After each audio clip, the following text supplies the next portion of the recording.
Hello, everybody, and welcome to this week's edition of the Seth Joyner Show. The first preseason game is now in the books, and I'm interested to see the comments that you guys may have, what you thought about the game, what you thought about Jalen Hurts, what you thought about Joe Flacco, your opinions on Nick Siriani's first foray into being a head coach. What you thought about the offensive production. The hot topic is Quez Watkins is making quite a name for himself right now, and how good the defense actually looked. Listen, the first half of that game was exciting if you're a Philadelphia Eagles fan. The second half was a little bit of snoozer, but then again, we know that that's what preseason football is going to look like. The first half will look good because usually you've got the ones and the twos. Most of the time, you know, the twos that are taking most of the snaps. So a lot of what you see, is some pretty good football, but they got pretty ugly in the second half, and the Eagles struggled a little bit. Well, with the first game in the books, we want to kind of preview the upcoming Thursday game versus the New England Patriots all week, and they'll tee it up Thursday night at 7:30 at the Link. And to help me break some of it down and to continue to talk about where this team is, where it's going, and how it's looking, is my good friend Dave Spadaro, the Eagles Insider. You can find him over on Twitter at Eagles Insider, and over at Instagram, you can also find him at the Eagles Insider. Dave, my friend, how you doing? I'm doing fine, Seth. Great to see you. Thanks for having me. And my first thought with you, Seth, is like, I would love you to come to training camp to see how much, and you already know kind of, but how much training camp has changed from your day to now. It is like when every alum who comes by, they go, what is this? This is like practices are like an hour and 20 minutes, no tackling. It's all in the name of keeping players healthy. Yeah, you know, when the Ravens came to town for joint practices, I believe it's 2 years ago, I came over to one of the practices. I almost threw up. Well, and that was a very competitive practice because the Ravens, by today's standards, really got after it. This ain't Seth Joyner's football. I'll tell you that. Well, hey, listen, anytime that you have a lawsuit that the players, ex-players win against the NFL, there's reverberations that go all the way from the pro level all the way down to the youth level. So I get it. I understand why they're doing it. I'm just not so sure sometimes it's the best thing for the development of players, you know, to have such limited time because, you know, football is a game of doing. You know, you got to tackle, you got to block, you got to catch the ball, you got to do all of these things, and you're trying to squeeze it into these small windows in the name of keeping players healthy. And then you look at the injury report, and you got players that are injured all over the place. You know, one great thing that happened just recently, Devontae Smith just came back to practice. We'll talk about that a little later on, but I'm glad to see him out there and back at it. And there was a small hint by Nick Siriani that, you know, he might even play Thursday, believe that or not. But, you know, just give me a little breakdown of what it is that you see you know, with this team, with this coaching staff. After watching them last Thursday night, you know, I'm a little more excited than I was leading into the first preseason game. Yeah, I think that what really jumps out about the first game was how organized they appeared to be. And when you have a new coach, sometimes I was talking to Merrill Reese about it today. Sometimes he's like, hey, I've seen teams have trouble getting out of the huddle in preseason when they have a new coach. But this group, you know, no delay of games, great communication, in and out of the huddle. Well, they weren't unorganized in any way. The substitutions went smoothly. You know, here and there a mental mistake, but for the most part they were solid. And the tackling, having not tackled the entire training camp period, the tackling was pretty good. So it was a good start for Nick Siriani. It was a good start for a really young coaching staff. Their special teams coordinator is 29 years old. I mean, their linebackers coach, Seth, is 26 years old. So, you know, there's a lot of questions about how much respect does a young coaching staff get from a veteran team. So I was impressed by that. And then I always just go right to the offensive lines and defensive lines, and I think that's the strength of this football team. And ultimately, Seth, that's why I think the Eagles are going to be a lot better than people think in 2021. Hey, listen, I agree. I was on with Tiki and Turney. I did their radio show today. They wanted to talk about the Philadelphia Eagles and where they were, and Nick Siriani and his coaching staff. And I think one of the things that I like so much about what I'm seeing, not only from Nick, but all the coaches, you're seeing a lot more hands-on coaching. So we're talking technique, we're talking fundamentals, we're talking about improving the skill set, because I've always believed that, a position coach is so much more than just the guy to hand you a game plan or hand you, the playbook and assist you in learning it. It's so much broader than that. Listen, sometimes as a coach, depending on the type of player you got, how old he is, where he is in his life, sometimes you're a mentor, sometimes you're a father figure, sometimes you're even a psychologist, And then other times, you're the X's and O's guys for a guy that's not getting it. You got to spend a little extra time with him to kind of figure it out. And then at other times, you're just coach, and whatever those duties entail. But when I watch Nick Siriani, ex-wide receiver in college, ex-offensive coordinator, he's also calling the plays here. So obviously he's had a lot of time that he's spent around the wide receivers and the quarterbacks in his time, and you see him coaching both of those positions extremely hard, even though you have a quarterbacks coach and a wide receivers coach. Yeah, he's really hands-on. He's not afraid to express his opinion. And I think what a lot of Eagles fans saw in the opener and have seen kind of since that very rocky introductory press conference that he had, if you'll remember that virtual press conference that he had that immediately got him ripped on Philadelphia media. Yeah, he's not afraid to express his opinion at all. He will be animated. He'll get in players' faces. I think that he's a demanding coach. I think his methods have been interesting to watch, Seth. The whole thing is about connecting with his players to build trust and then creating competition within the team. I mean, they have a basketball hoop in the auditorium. They've got a Pop-A-Shot in the weight room. They've got a looping video of NFC East games outside the locker room. And these are all things to bring the team together, to build chemistry, to make them understand where they are in the NFC East, because this is a rivalry-driven division.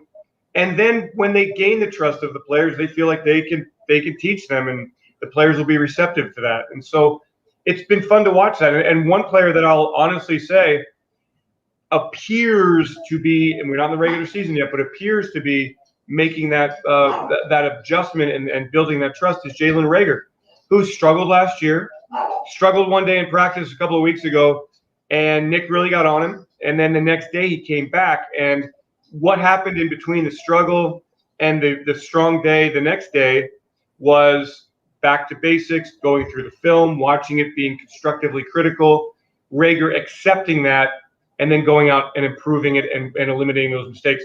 And Seth, I know we'll talk about the Patriots practice in just a bit here, but Jaylen Rager has been great the last few days here, and hopefully we'll see him stacking really good days on top of each other, because we all know that he needs to have a good year in 2021. Well, listen, I think that, the difference in what you see between Nick Siriani and Doug Peterson, and don't get me wrong, I'm not slamming Doug Peterson in the least little bit. Doug Peterson took over an organization that was in flux because, you had a guy like Chip Kelly who was just, enigmatic, to say the least, as far as how he dealt with other people within the organization, even the players. The mandate when Doug Peterson was hired was emotional intelligence. So there was this fine line, in my opinion, that Doug had to walk between not being too Chip-like, and coaching your players a little harder. Well, Nick Siriani, falls out of that spectrum because that's no longer, I wouldn't say it's no longer the mandate, emotional intelligence, but he has his way of doing it, and the organization isn't stepping on it. I like to see coaches coach players hard. I think that most players who want to get better, they want to be coached hard. There's a difference between berating a player and coaching a player hard. You have to understand, and as a coach, you got to understand and get to know each one of your players. There are some players that you can get on them, you can berate them. Hey, Buddy Ryan talked about me in the media. live in press conferences, and it never bothered me because what I understood was there's a message that he was sending to me about something that I needed to get better at. And all the other peripheral stuff, I let it go in one ear and out the other ear. Now, not every player can do that, but I still think that if you want to get better as a player, if it's your endeavor to get better, then you must be coached hard. And you got to understand the difference between critical criticism and what you need to do to get better, and put your feelings aside. You got to put your big pants on and spray a little tough skin on and get over it and just deal with it. That's how you get better. And so let me ask you this, Seth, where does the word and the concept of accountability fall into place there? Because there's one thing to be taught and coached hard, and then there's another thing to be accountable. And that's one of Nick's 5 principles of building a franchise is accountability and holding the players accountable to the coaching staff, to the organization, to the city, and to their other teammates. While Buddy was hard on you, he was also really made you be accountable for everything you did. Mm-hmm. So I'm not sure every coach has always been like that. And I felt like it just got a little bit lax here the last couple of seasons under Doug. And I love Doug, but they just lost their edge. And I think that Nick brings that edge back. Everybody wants to perform well in front of a new coach. Now, you mentioned, the competition. And I love the fact that he has created this environment and this culture of competition, not only on the field, but also off the field and around, the NovaCare Center. In my interview today, I was asked, well, if Jalen Hurts is going to be the guy, why is Why is Nick Siriani waiting so long, to name him the starting guy? And I said, what I like about what Nick has done, he's created this culture of competition. Okay, one of the reasons why Carson Wentz is no longer a Philadelphia Eagle is because he didn't want to compete with Jalen Hurts to be the starter. Okay, so in the big picture of things and the message that you send to the team that we're going to compete, and the players who compete the best and produce the best are going to be the players that start, get significant playing time as a backup, and make the 53-man roster. But the message that you send is that the most important position on the field is not above competition.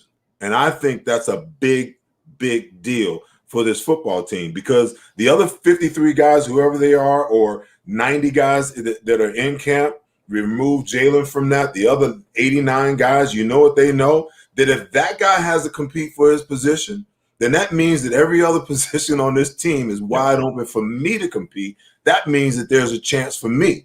Because what winds up happening when you go to a team a lot of times and these positions are already locked in, there's no motivation. You already know that they've got too deep at a position. Even though you're out there trying to give your best and trying to be seen and trying to put good tape on film, for other organizations, the truth of the matter is you're fighting a losing battle. But with this situation and the competition being the way that it is and your quarterback being in the competition, I think it's a good thing for this organization overall. Yeah, I agree. And I haven't heard Nick say that anybody at any position is the starter. So, I get that from the outside, like, hey, why is he? But Jalen doesn't need to hear that. Jalen's taken every first-team rep in practice. He started the preseason game. He may not have been named the starter, but he is the starter. Look, the Eagles are not going into a season with Joe Flacco as the quarterback. And Joe's played well, and I like Joe, and he's a capable guy. But you have to this has to be a bigger picture than just this season. The Eagles have to find out about Jalen Hurts. So they have to give him time to see what he can do with an offensive line that is stabilized after last year's disaster, with a wide receiver core that adds a great talent in Devontae Smith, with a running back room that's got some depth, with tight ends that are worth 3 and 4 deep. So we're going to find out what Jalen Hurts can do, and he'll name him the starter. It just might not be until that Wednesday before the opener against the Falcons. Fair enough. When I think about the quarterback position, because, Joe Flacco, his numbers look really good, and a 79-yard bubble screen will make your numbers look extremely good. So there's a lot of conversation going on, especially, the day after. I was in town. I did the the pre and post game, and the following day I was driving to go play golf, and I was listening to WIP on my way to the golf course, and they were running this they were running this poll, on how well people thought that Jaylen played, and 51% of the people believed that it was okay, it was nothing special. So I want to kind of break down the two of them and their performances, and I want to give you my thoughts on it, and then have you chime in and give me your thoughts on it. So Jalen Hurts, first of all, 3 of 7, okay, and everyone was up in arms because he ended last year with a 52 completion percentage. My thing is always, when you look at quarterbacks' completion percentage, it's not just his completion percentage, but it's his wide receivers' ability to catch balls that are on target and accurate, but also to make catches where balls are off target and making adjustments to the ball. So that's just not a quarterback's, soul. That stat doesn't belong just to him. And to prove that, okay, so he completed 3 passes, all right? He had 2 drops. The shot play out of the end zone was a great play.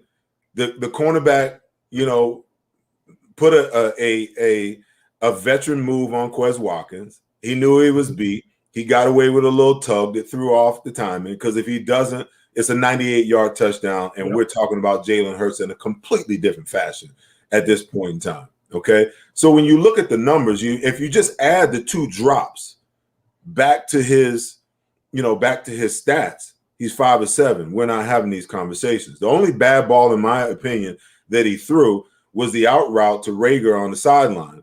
And, really, if Rager, once his confidence gets to where it really should be, listen, he's going to adjust to that ball and make that catch, okay? So now, 3 for 7, not very spectacular, but you got 2 drops in there that hurts the completion percentage. Then you go over to Joe Flacco. And Joe Flacco, I think his numbers was 11 for 16, well over 100 yards. Obviously, the touchdown pass to Quez. But what I saw is, the Joe Flacco, one of the reasons why Joe Flacco actually left the Ravens, okay? He can operate in the pocket, but when the pocket breaks down or the play seems to fall apart and you have to adjust, he doesn't have the wherewithal to move the pocket or the ability to get out of the pocket and stay alive, So for all of those people calling for him to be the guy, well, listen, we live in a different age of quarterback now. Quarterbacks have to be able to manipulate the pocket and throw the ball from the pocket. I agree. But I think quarterbacks have to have the ability to have that innate sense of when to exit the pocket, okay, when to scramble against man coverage, realizing that the single high, the 2 high safeties, they're the only ones that can see you. Everybody else has their back to you, and you're going to pick up 15, 20 yards before, a defensive player engages you.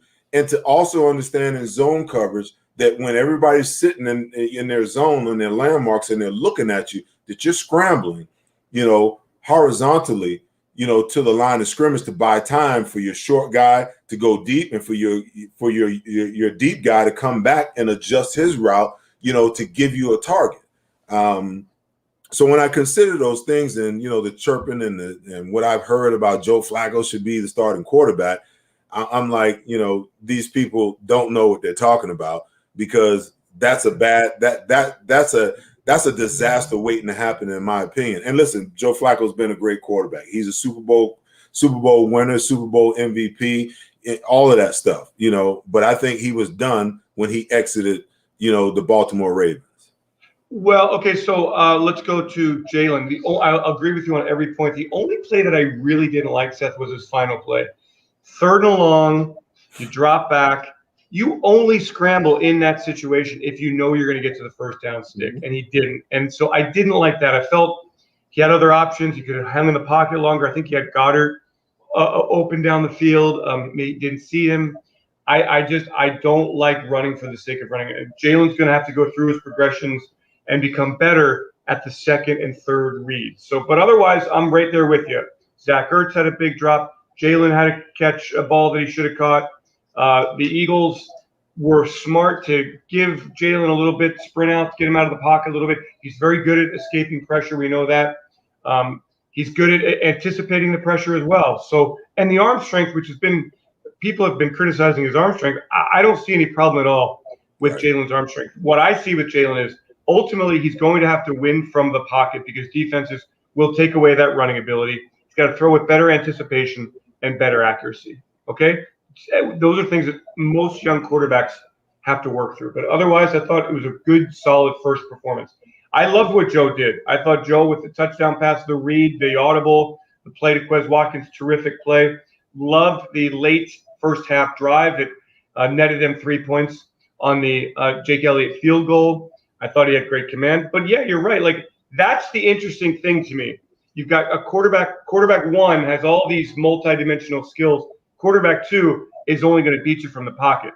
So if you have to change in the course of a game, then you're going to change the entire complexion of your offense, going from Hurts to Joe Flacco and his lack of mobility. But otherwise, look, I think they're in good hands. I think they both had strong outings. To me, remember last year, what were there, 14 starting combinations in 16 games along the offensive line. If the Eagles can keep themselves healthy up front with Lane and with Brandon Brooks and with Kelsey and with Isaac Seumalo and with Jordan Mailata, who's going to win that job at left tackle, who's playing really well, with Driscoll and Herbig and Sua and some young players, Dillard if he gets back and gets healthy, you've got a good group of young offensive linemen in reserve, and that's the silver lining from last year. So I feel pretty good about where the offense is, and after that game, I feel pretty good about where the quarterbacks are, understanding that what we saw from Pittsburgh was relatively vanilla, although they did blitz a little bit. You're going to see teams blitz Jalen Hurts and force him to win from the pocket. Well, listen, there's no doubt about it that on the offensive line, that will be the key. The thing that, and I want to systematically go position by position and talk about where they are and, you know, who the top guys are. But I think that, you know, as much as the NFL has changed, there are certain dynamics about the game that will always remain the same. I think that a quarterback's best friend is obviously a great offensive line, but a quarterback's best friend also is the running game. We didn't see much of it, and I think that Nick kind of tricked us all because, you know, he talked about it incessantly since OTAs about how important the run game was, and they came out and they were extremely pass heavy in the first two series of this game.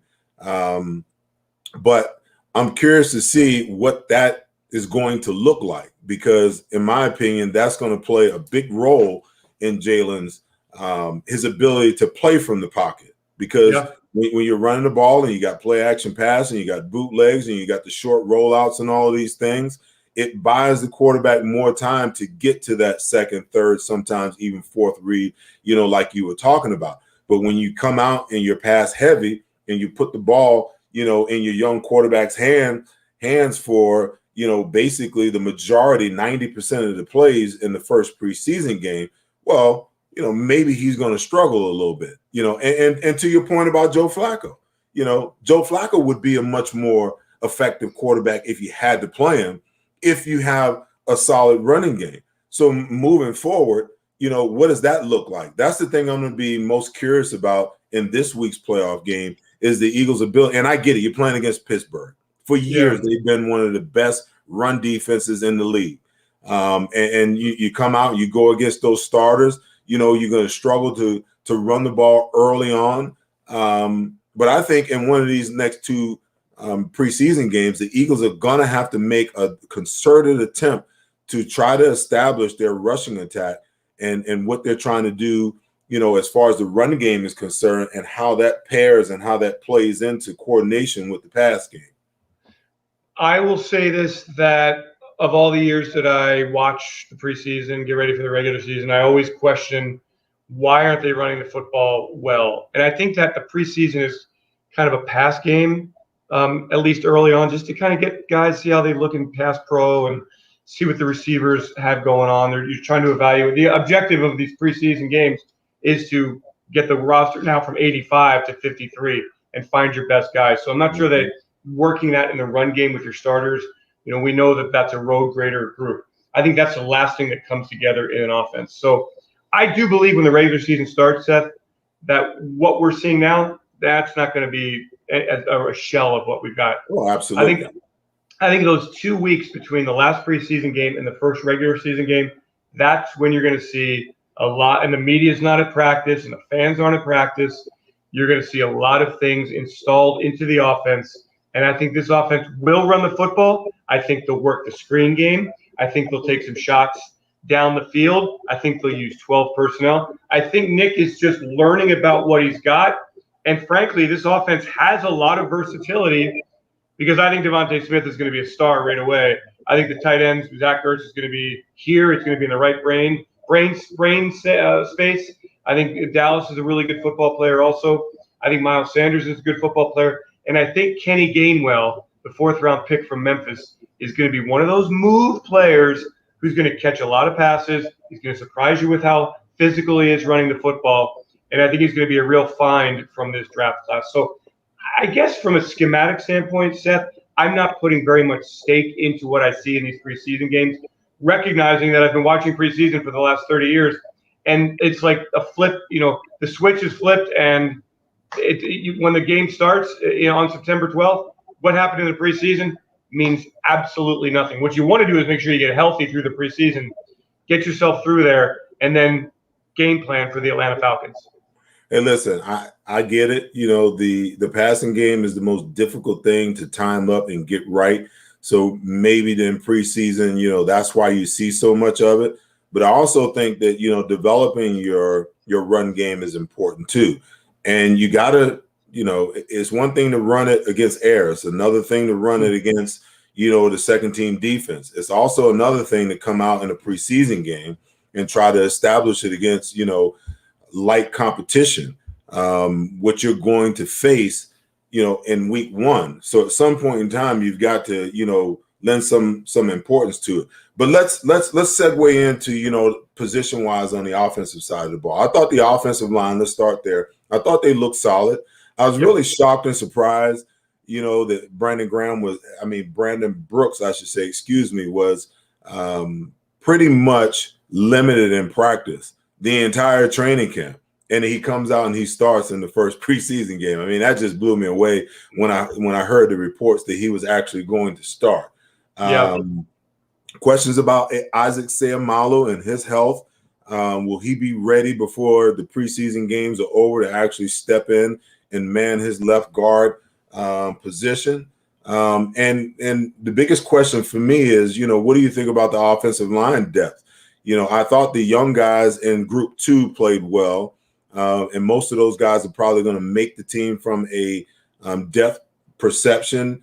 But how do you feel about those guys? Because there's a bunch of guys there that, that Eagles fans don't know, from Toth to Opeta to, we know who Pryor is. I mean, Herbig, we saw, him in extended action, but there's a lot of young guys that are going to be backups on this football team that a lot of Eagles fans just, quite frankly, don't know. So let's start with the offensive line. Brandon Brooks, fine to go. They've been in team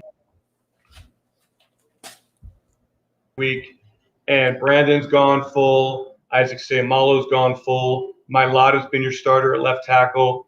Lane Johnson looks great at right tackle. Kelsey's old reliable at the center position. So I really think that the top five, this starting offensive line, can be among the best in the league. And then, like we mentioned earlier, Jack Driscoll, second-year guy, really important, plays guard and tackle. They've been putting Nate Herbig as the backup center. So he's showing some versatility, big, strong guy in really good shape. Has been a little bit doughy his first couple of years in the league. He slimmed down. He looks good. So I think you got two really strong players there. Matt Pryor, we'll see if he makes the team. I think there's competition there. But he gives you the versatility to play tackle and a guard spot. I think Opeta is really more of just a big, massive beast at the guard position, but a strong, solid player. So, that's four as a backup. Now, Andre Dillard, he's limping around with a knee brace on. I don't know what becomes of Andre Dillard if he's missing a lot of time here. What do you do with Andre Dillard heading into the season. He can only play the tackle position. He's not going to play guard for you. He's missing all these reps. And what we thought was going to be the best competition in camp has not been a competition at all because Jordan Mailata has been much, much better. He's been available. He's been durable. So I like this group a lot. Yeah. Dave, come on. But I'm just going to stop you for a second. You and I and everybody in the city of Philadelphia knew that Jordan Mailata was going to win that competition. It was just up for debate because as a former first-round draft pick, in a perfect case scenario, the Philadelphia Eagles organization would love to see their first-round draft pick beat out their seventh-round project. Yep. That's just factual. That's true. There was no way that there was ever a competition there. But I digress. Go ahead and continue. No, you're right because you hoped that Andre would step up and win that job, that he would get healthy, stay healthy, really play with some fire, and show the physical tools that he has. But it hasn't happened. So Jordan's your left tackle for now. I don't really know when Andre's coming back to practice. So Seth, bottom line, I like the offensive line a lot. It's a solid group. It's a young group behind the starters. They're grooming for the future. And I think Jeff Stoutland is a great offensive line coach. So first position group is the offensive line. I don't think there's anything to worry about there. Okay, so let's segue into the wide receiver. And obviously, the hottest guy right now on the block, beyond our first-round draft pick this year is one Quez Watkins, who was motivated by the naysayers and those who said what they said about him last year. How does his ascension begin to affect Rager, Ward, Travis Fulgham, from a starter's perspective? Because if he keeps playing the way that he's playing, how do you keep him off the field? You know that Devontae Smith is going to be a starter. Okay. Yes. Quez Watkins is playing himself into a role where he's going to be another starter at X or Z. Okay. That leaves Jaylen Rager in the slot. And can he play there is the biggest question, because we see him outside. We haven't seen him in the slot. Does that mean that, he gets delegated if Quez continues to ascend, that he gets delegated to second team with Greg Ward in the slot? Or does that push Greg Ward, to second team on the slot? Yeah, it's a good question. I don't think I have the answer for that yet. I do know that Quez scored the touchdown out of the slot last week. He's been inside and outside, a little skinny guy to be inside. I kind of like my slot receivers to be a little bit more burly. They don't have to be tall, but they have to be a little bit stronger inside. But he's done a nice job in there. And they will try to work Jaylen Rager into the slot. What I think has happened is that Quez's play has lit a bit of a fire under Jaylen Rager. And we've seen Jaylen really, he's really picked it up here. So let's hope it continues for these last two preseason games. I don't know how much the starters are going to play. I'm not even sure if the starters are going to play on Thursday night. We'll see after a couple of days of practice against the Patriots. But I envision Watkins I see Watkins and Greg Ward in the slot. I see Watkins outside as well. I see Rager outside. I'd like to see Rager inside. And then I see Devontae, out on the flank, outside, and Greg Ward primarily inside. So that's four of your receivers. Now, where does Travis Fulgham fit in? I don't know yet. Got to separate. Got to be more consistent. J.J. Arcega-Whiteside. And I know Eagles fans, how they feel about J.J. I don't give up on a kid like this who's working so hard. He's been a lot better in training camp. So, and then you've got John Hightower, who was a draft pick last year, who's been bothered by some injuries. He's back on the field. So, Seth, it comes down to that. One of those tenets of Nick Siriani is competition. And I think these final two preseason games are going to tell a lot about the bottom of the roster at wide receiver. Because the Eagles do have some talent. It's young, but they really do have some talent. And, we talked about the coaching staff earlier. To me, position coaches, look, way better than I, but position coaches are so essential to the development of these young players. And I think Aaron Moorhead has done a nice job developing these young guys. And we'll see how much better. Look, I see how much better Rager is. I see how much better Watkins is. I see how polished Devontae is at an early point in his career. I see how, just smooth and just solid Greg Ward is. So I do believe in Aaron Moorhead at the wide receiver position as a coach, and I believe in his talent. But I just don't know who's going to make it and who's going to play where, other than really Rager, more so Devontae, and probably Greg Ward. But Quez Watkins is absolutely playing his way into valuable reps. Okay, before we move on to the tight end position, I got to ask you about Travis Fulgham because, here's a guy for a 4 or 5 week span last year was, believe it or not, the best wide receiver in all of pro football. And when Doug Peterson made the decision, which I thought was a massive mistake, especially with a young guy who's finally, elevating himself, into the position that where he's having some production and some success, you pull him off the field to put Alshon Jeffrey on the field. And I realized that might not have necessarily been just solely Doug Peterson's, decision. You know what I mean? But I felt like, you arrest the development of a young player when you do something like that. And now he goes into, this offseason, and even though the tenets of competition is there for him, just like it is for everyone else, how much does that affect his psyche? How he was taken out of the lineup last year and how he's operating this year, because I hear about Rager because, he's a first rounder. I hear about Devontae Smith because, he's supposed to be the next star. We see Quez Watkins and we know about Greg Ward. Training camp has just been going on. I haven't heard one iota about one Travis Fulgham. And I don't because he hasn't stood out. And I don't make excuses for players, Seth. And I don't necessarily buy the idea that Alshon Jeffrey's health impacted Travis Fulgham's playing time completely. Wait, whoa. Let me get my point out. If Travis Fulgham were that impressive in practice with his work habits, this is a kid who's been cut twice before. Why? It's not pure talent. But the rap on Travis Fulgham out there, not from me, is his work habits, his consistency, his dedication to the game. Okay? So, yeah, I get it. You put Alshon on the field a bit, you see what you – but if Travis Fulgham – it's the same thing that you said Carson Wentz didn't want to compete. Well, did Travis Fulgham – how did he react to that competition? He disappeared. His reps went down, no question, but he still had reps. He just didn't do anything with them. Now, he's had plenty of reps here in camp. What are you going to do with them? How hungry are you going to be? Are you going to up your game? I mean, don't you think if you've been cut twice that you don't take anything for granted, that you go out and you work harder than everybody else? Yeah, it only took me once. That's right. So I don't look again. I'm down on Carson for the way he reacted. Okay, so I've got to be the same way with Travis Fulgham. You have to respond with hunger, and I'm waiting to see that from Travis Fulgham. Okay, I'll give you. I believe that desperate players are the best players, and that's why you made it. Yeah. I'll give you that. So let's talk about the tight ends. Zach Ertz looked good, had a catch. Yeah. And then a drop. And then dropped a big one on third down that, could have kept the drive going. The route by Goddard and man-to-man on the linebacker. And for people who say that Jalen Hurts isn't accurate and that Jalen Hurts can't throw the deep ball, he's got a weak arm, that one play solves a lot of that, because in man-to-man coverage on an outside route, that is one of the hardest routes to complete.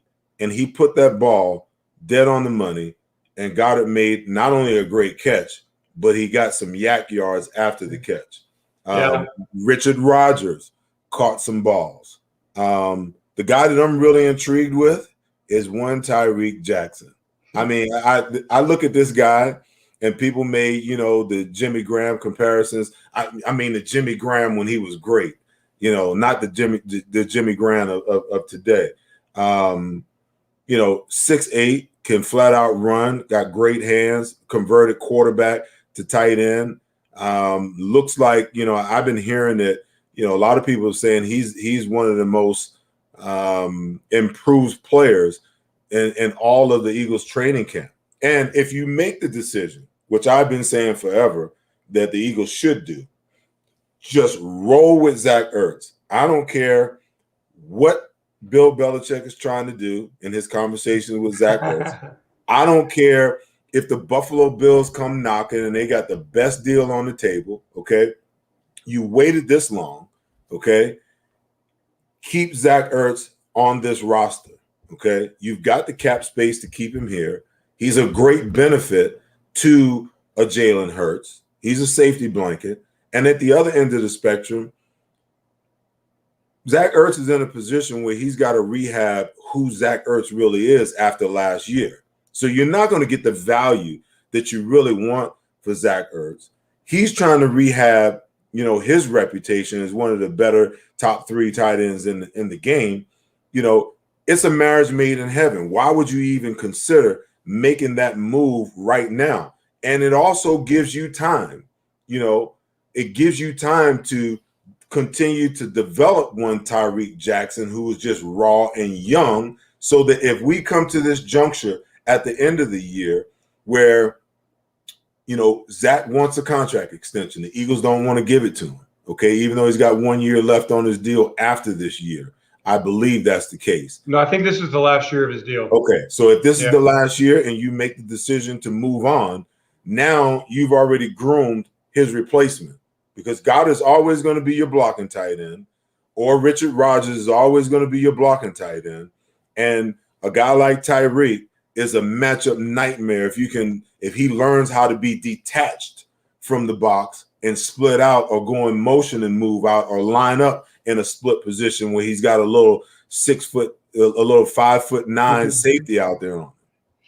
Yeah, I'll address all of them. I think the other part of Zach is there's a legacy to uphold in Philadelphia. I think he's 24 catches away from breaking Harold's from 28, and this 28 going catches. down. Okay, I love Harold, but it's going down this year because he ain't going nowhere. He keeps hanging on to those records, though. But I mean, so there's a legacy to preserve for Zach, and I agree with you. Last year tarnished a bit of his shine, and it was an ugly season. So he's looked good here. I mean, the drop to me was actually a positive thing for Zach Ertz, he's got to hone in. He's got to just, stop with the distractions. And I think he's handled all that pretty well. And I do think that there's a bit of football left in Zach Ertz. And if you do keep him this year and he has a big season, then you have a good problem next year. You can work on a re-deal with him, redo it. Or if he becomes a free agent and signs a big deal somewhere else, you get a compensatory draft pick. You've got Dallas Goedert, a contract issue. You want to keep him around for a long time. Now, are you going to keep 4 tight ends? Okay, Tyreek Jackson is getting so much pub. He's getting blown up. It's undeniable when teams are going to watch him in preseason. They're going to see the 6'8" athlete. I don't know if the Eagles cut him if they can get him back. So my sense is that he's going to make this roster. So Richard Rodgers, do you keep him? Do you keep 4 tight ends? Richard Rodgers has been on the streets before. Solid player. There are teams like the Bills, like the Patriots, looking for tight ends. So to me, Seth, you find a way to keep all 4 of those tight ends on this roster. You develop the young kid, Tyreek Jackson. You use Rodgers as your blocker. You use 12 personnel with Goddard and with Ertz. You create good matchups, and you roll with that. And that at this point would appear to be the way the Eagles are going to go, unless, as you know, Howie Roseman, he gets an offer that he just can't refuse. And listen, I get it. The tough part about all of this is, how do you protect one Tyreek Jackson? You keep him on the roster. Well, listen, there's alternate ways, as improprietous as it may be. I mean, a mysterious ankle injury or a knee tweak that finds him on injured reserve. Hey, listen, the Washington Redskins used to develop their offensive line that way. I mean, if they had a great prospect and they couldn't afford to keep him on the roster, they put him on injured reserve and pay him for the year. And they're developing him the entire year, because back then no one was really watching practice either. So they're developing these guys, and then all of a sudden here comes this new guy that comes in the next year, and you're like, whoa, wait a minute, where did this guy come from? Oh, he was on injured reserve with him, all the last year. So, even though it's not the most ethical thing to do, within the game, sometimes you have to make these types of decisions, and listen, Richard Rodgers can play special teams. You don't know whether Tyreek Jackson can do that. Tyreek Jackson is continuing to develop. You know what you're going to get and what you can get out of Richard Rodgers. So if I'm the GM, he comes up lame, right before the 53 cut down, and we put him on injury reserve, and he's on injury reserve the rest of this year. And that's just the situation, because if they cut him, he's out of there. If they put him on the practice squad, somebody's going to snatch him and activate him. That's just the truth of it. Yeah, agreed. So, I mean, it's a nice problem to have. The Eagles are pretty deep and talented, and they've got some versatility at tight end. And so they've got a future at tight end, too. And that's the exciting thing. Again, I think you look at Tyreek Jackson, and who, by the way, made this insane catch in practice today, went up high for it, made the catch, landed on his back, was, the wind knocked out of him. Hopefully he's okay. But do you think he can help you this year? I mean, that's how athletic he is. He is going to be very difficult to cover. And you're right, the Jimmy Graham comparison, it's unavoidable because they look exactly the same in uniform. All right, let's jump over to the running backs before we get to defense here. I was really impressed with Gainwell. Not only, his ability to run the ball, but his ability to catch the football. We know that, Miles Sanders is going to be, the guy. Jordan Howard, started the game, didn't get a whole bunch of action. We're really, really good in protection on that one blitz pickup. And then you got, not Bart Scott, but Boston Scott. And there's one other guy that I'm missing. They've got Jason Huntley is there. Elijah Holyfield is there as well. There you go. Jason Huntley. Yeah. Jason Huntley looked good as well. How does it all play out? You got a crowded. You're just as crowded. You're just as crowded at running back as you are at wide receiver. Yeah, and tight end. What's interesting to me is 17-game schedule means your running backs. You better have 4 of them on your active roster and 2 of them on your practice squad. So however that works, to me right now the top 4 are Sanders, Howard, Gainwell, Scott. So you got Huntley, who's got the speed, who's also a kickoff returner, and you've got Elijah Holyfield, who's probably just a guy, but somebody that you can keep on your practice squad and help you get through a couple of weeks if you need to during the regular season. So I kind of like this group. I like Gainwell moving all over the formation. He's great at catching passes. He runs with a little bit more oomph than you would think for a 5'9", 200-pounder.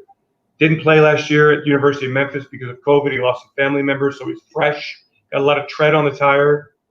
A little bit like Boston Scott. So if you're wondering, maybe the Eagles go, hey, there's Boston Scott and Gainwell are too similar. Do we want to keep both of them? Otherwise, I think it's fairly cut and dried right now, unless you want to keep Huntley, who's got the juice. I think these 2 games are going to be pretty critical, giving some of these backup running backs opportunities to touch the football. But it's a pretty good group, Seth. And I think Gainwell, you're right, is somebody to keep an eye on. Can you, for my viewers, give us an update on what the roster changes that they made last year because of COVID? Where's the NFL as far as those moves are concerned? Because I know they allowed teams to bring on more players on the practice squad. They made some adjustments. I'm not sure if they're going to continue to operate under those auspices or whether we go back under the normal circumstances. Yeah, no, practice squad is as many as I believe 10 players. Here, one of the differences this year is that you can IR somebody, and I believe bring him back after 3 weeks. So you can have more of a short-term IR, which is huge, right? You don't want to lose a guy for 6 weeks every time you put him on IR. You can also put veterans on the practice squad, where they make $14,000 a week. So the NFL $14,000 a week. Yeah, for veterans. Oh man, I'll come out being practice dummy for $14,000 a week. Me too. Trust me, I would love that too. But so you can, there's some flexibility with the roster. That you're talking about putting together a 53-man roster. I believe it's a 10-man practice squad, and then an emergency list, and then you're gonna have guys on IR. Then you're gonna have developmental players that maybe you try to stash or whatever. So you're looking really at a roster of upwards of probably 70 players, which is there's not a whole lot of talent out there. We're seeing these 90-man rosters in training camp got cut down to 50, get cut down to 85. You really don't miss anything. You waive some injured players, release some injured players, and then you move on. But you're going to need, for a 17-game schedule, you're going to need a lot of roster. It's going to be way more than 53 players. And that's why everything's so critical. That's why, developing these young players and getting them game ready now and into the early regular season, because they're going to get called up in a moment's notice and have to play football because of injuries, or somebody tests positive for COVID with a breakthrough case, or somebody's, put themselves in jeopardy because of COVID. COVID's not going away. Practice squad is not going away. Active roster just keeps getting larger and larger and larger because of all the circumstances around the NFL game right now. The 17-game schedule and the COVID-19. You know what I'd really like to see happen is I'd really like to see the NFL move from the 53-man roster and 48 active to just I hate that. allow the team to have 53 guys active. What's the problem with that? I've asked that question many times, and one time I asked DeMaurice Smith that. He was on the sidelines at one of our practices, and the idea is that it's a competitive advantage for those teams that are healthy, which makes no sense to me. Like, if you're healthy, then good for you. Your training staff has done a good job. Your players have done a good job staying healthy. That should be a competitive advantage. Right. But they like to make everything as equal as possible on game days. That is equal. If 48 can be no more equal than 53 across the board. It makes no sense. Before we jump over to the defensive side of the ball, we touched on Nick Siriani a little earlier, and you talked about his press conferences. Just quickly, I want to run down what I see from him. I was watching his post-game press conference last week, and I just started laughing. And everybody in the studio was asking me, "What are you laughing about?" I said, "You know what? I love this guy. I love him because there's things, that there's a genuine realness about him that you don't experience with other head coaches. And granted, he's a young coach. He's kind of raw at the whole how you present yourself, especially to the Philadelphia media and how they ask questions.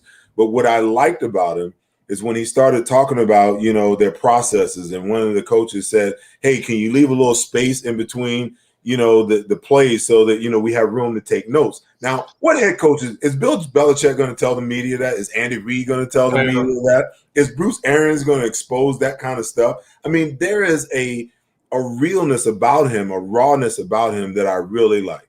I agree. I think he's extremely genuine. That's the perfect word for him.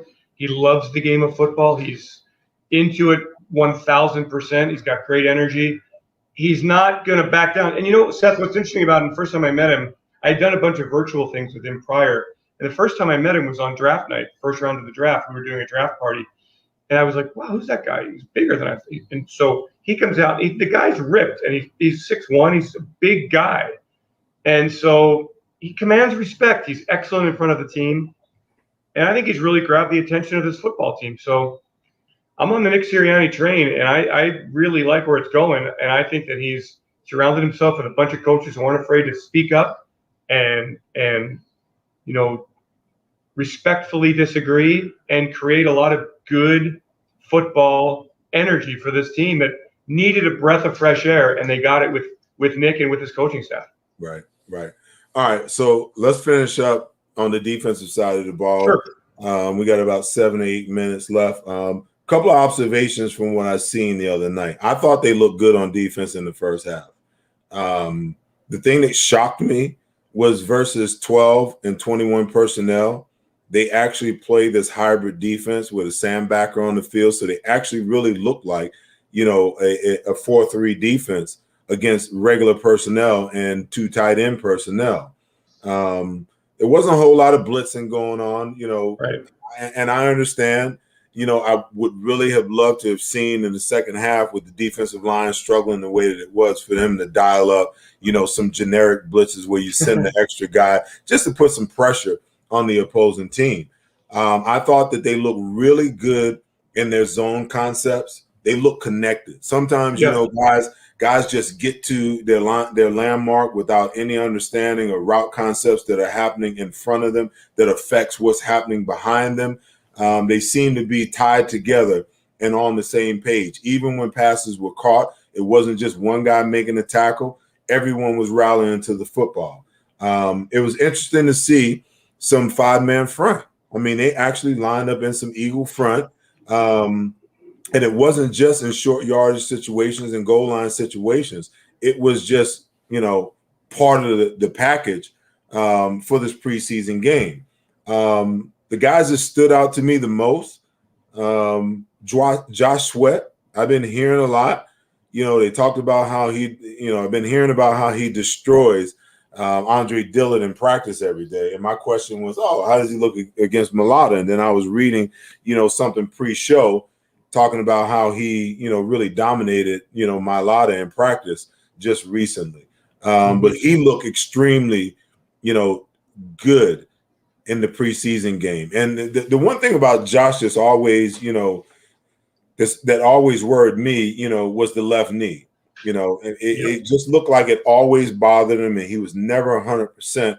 It looks to me like, he's finally gotten to 100%, that the knee is 100% healthy, and he's expanded his pass rushes, and he's mixing them up. Forever I got sick and tired of watching Eagles defensive ends just speed rush. And then after they get the tackle, to turn his shoulders, vertically to the line of scrimmage, then they speed rush to power, but they had no other moves. But when I watched Josh, he's got some stuff with him. Alex Singleton, for a guy who just came back, from COVID protocols 2 days before the preseason game, to play as much as he played and to be as active as he was, I think that he and Wilson are going to be a pretty darn good combination at linebacker. I don't think we'll be crying about, no linebacker talent in Philadelphia for the next couple of years. I think Hargraves finally got his legs up under him, understanding, how to play outside of that, that two technique type they played Pittsburgh. that he played under, in Baltimore. And the biggest question, and I'm going to give you the last 3 minutes, go for it. Sure. Has Josh Sweat beat out Derek Barnett as the starter at right defensive end? Yeah, that's a great question. I don't think so, but he's putting some heat on him. Yeah, I think they really like the way Barnett, how hard he plays, how scrappy he plays, how he digs in against the run. We haven't seen Josh against the run. Okay, but time out. Mm-hmm. Derek Barnett is in a contract year. They did not pick up his 5th-year option. Okay, so he is literally playing, for next year's salary and the ability to be here. So of course he's going to be playing like his hair is on fire now. Yeah, he's always played that way, though. I mean, he borders on dirty, but he plays that way. So again, I think they're both going to get a lot of reps. Who starts? I don't know yet. I could be either one of them, because I've seen both of them get starting reps in training camp. What I find interesting, Seth, about this defense is, and from a scheme standpoint, I don't know yet, because Jonathan Gannon really hasn't shown much. As Sam linebacker is an interesting position. You're going to drop that guy a lot. Or you're going to put him on the line of scrimmage as a fifth defensive lineman. How much are you going to play with 3 linebackers on the field? I don't think very much. I think the addition of Steven Nelson adds legitimacy to the cornerbacks, and you can move Avonte Maddox back inside where he belongs. Slay and Nelson are the 2 best Eagles cornerbacks in tandem they've had in a while here. Anthony Harris, I thought at safety played really well, was physical, and I think he and Rodney McLeod or one of these young safeties. I was talking to some Eagles people yesterday, and they were talking about how deep they feel they are at safety with Kayvon Wallace, with Marcus Epps, with Harris, with McLeod. I mean, the Eagles really haven't had a lot of safety depth here the last several seasons. So, but from a scheme standpoint, I think Jonathan's going to mix it all up, and I don't think anything we see in training camp, anything we see in preseason will resemble what we see against the Atlanta Falcons on September 12th. I think he's going to bring heat. I think he's going to have interchangeable pieces. I think he's going to give a ton of different looks to quarterbacks. And I think he's going to rely, Seth, as you know, on a defensive line to set the tone. If the Eagles can get the pass rush going, I mean, I think the safety situation, I think the cornerback situation could be really excellent. But I don't know what to expect from a scheme standpoint, because I don't think he's shown very much here through these joint practices with New England or in the one preseason game. And I don't expect to see much at all the rest of the way until we see the Falcons in September. It'll be interesting. I think that, Philadelphia Eagles fans, throughout, the last 3 decades have been used to, aggressive style defenses, and for the last, 5 years, we haven't really had that, in my opinion. We relied on solely on the defensive line to get pressure. And if they didn't get pressure with the 4 up front, you didn't see a lot of 5-man or 6-man until, we had to bring them. And that's never a good thing because you're always behind the 8 ball. But I like what I'm hearing from Gannon, and from what I'm deciphering and what I'm seeing is this is going to be a very multiple defense. They're going to have a lot of different looks. They're going to do a lot of different things. And, Nick Siriani talked about it. Hey, we have the element of surprise in all 3 phases of the game because nobody knows what offense we're going to run, what defense we're going to run, and what special team schemes we're probably going to run because we're all a new staff with a bunch of new players, and we're not going to reveal or give away that element of surprise because those first 4 games will determine who you are. And if they can squeak out and win 2 or 3 of those games out the box, that would be huge for this team. That early season schedule is brutal. So, I agree with you, Seth. They've got every competitive advantage that they can hold on to, they must hold on to and take advantage of it. And I think that's exactly the theory of this preseason. They're not going to show very much because they don't want to tip their hand to the Atlanta Falcons and to the San Francisco 49ers and the Dallas Cowboys and the Tampa Bay Buccaneers. Really tough early schedule for the Eagles. Young team. I feel like this team, look, every team, my last message here is this: every organization goes into slumps, and the best organizations come out of the slumps quickly. That's the challenge for the Philadelphia Eagles. 2020 was awful. It was embarrassing. And I'm glad the Eagles have recognized that. I'm glad they've admitted that. Let's see how quickly they come out of this and become contenders again.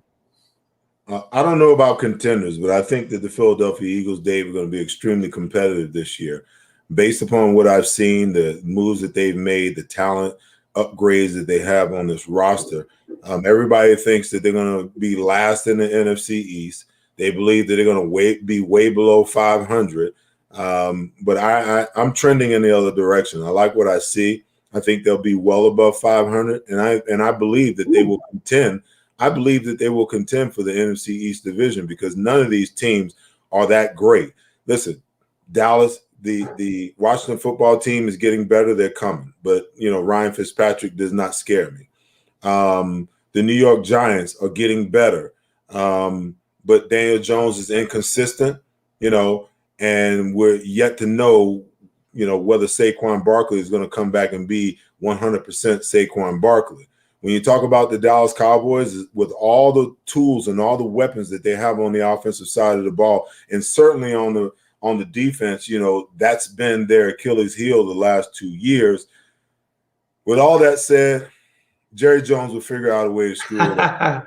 And by the way, And you realize I'm not even talking about the players on the field. I'm telling you, Jerry Jones will figure out a way to screw it up again. Well, one other thing about the NFC is no repeat winner in the division since the 2003-2004 seasons. That's amazing when the Eagles did it. I mean, that is incredible. So just when you think you've got the division figured out, you don't have it figured out. Dave, my man, I appreciate your time. And listen, I tell my guests every week, our most valuable commodity is our time. And I just want to thank you, my friend. We go way, way back, to the days when I was playing. I want to thank you for spending the last hour and 3 minutes with me just talking birds. Listen, I know my viewers love it. We're excited about the upcoming season and the prospect of what this team may look like in 2021. Seth, thank you for having me. Cheers to every Eagles fan out there. Fly Eagles fan. Fly Eagles fly. And when you come into town, can't wait to see you at one of our practices and hear how tough the practices are these days. Absolutely. I'll see you soon, my friend. Well, guys, that's it. As always, I'll tell you guys every single week, be good to each other and take care of each other. But most importantly, love each other. Peace. I'll see you guys right back here next week, hopefully after the Eagles win. Peace.